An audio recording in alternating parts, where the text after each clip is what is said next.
Bienvenue pour ce nouveau petit mini web journal.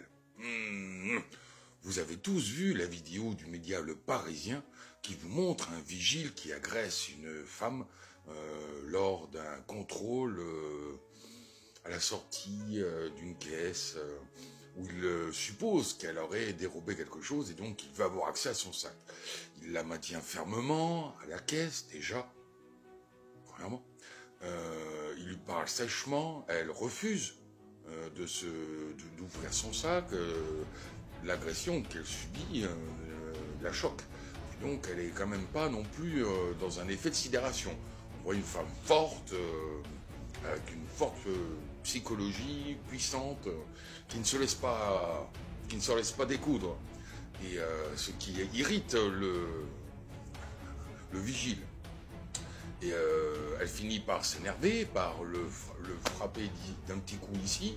Bon, franchement, pas grand chose, hein. Le mec c'est un colosse. Et lui se vexe. Tu me frappes.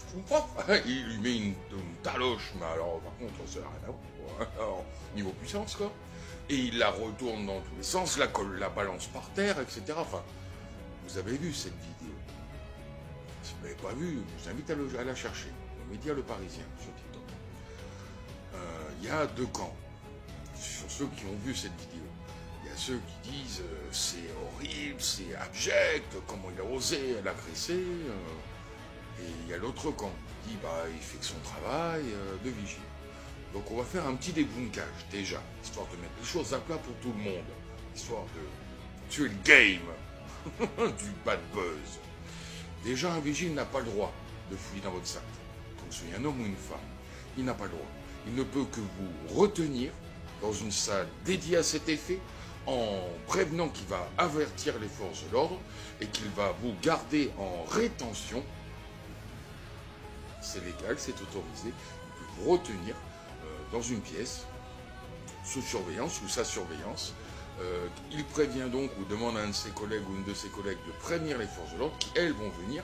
Et elles, quand elles vont arriver et qu'elles vont demander à fouiller votre sac, là, il faudra l'ouvrir, le sac. Parce que là, eux, les forces de l'ordre, ils ont le droit. Contrôle d'identité, etc., contrôle de supposition, suspicion de vol, ils ont le droit de vous fouiller. Eux.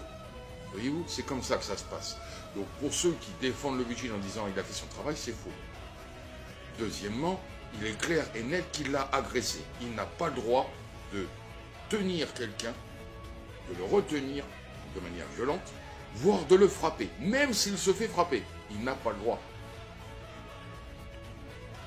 La légitime défense, ça implique quand même une proportionnalité. C'est pas un petit truc comme ça pour tenter de se défaire d'un mec qui vous tient, qui vous retient et qui veut vous forcer à fouiller vos affaires, alors qu'il n'a pas le droit de le faire. Que vous soyez au courant ou pas, il n'a pas le droit de le faire.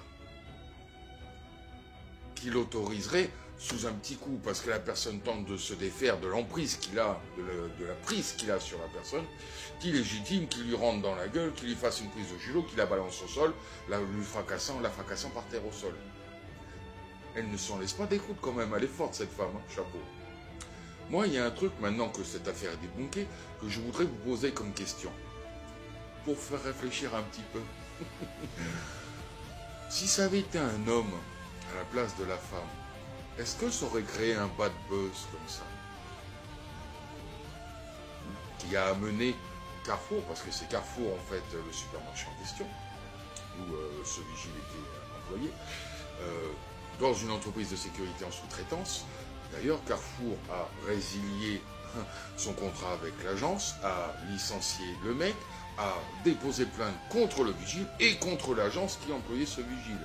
Mais si ça avait été un homme à la place de cette femme, est-ce que ça aurait fait un tel bad buzz sur les réseaux sociaux? Est-ce que ça aurait amené Carrefour à aborter? Vas-y, dis-moi ce que t'en penses dans les commentaires.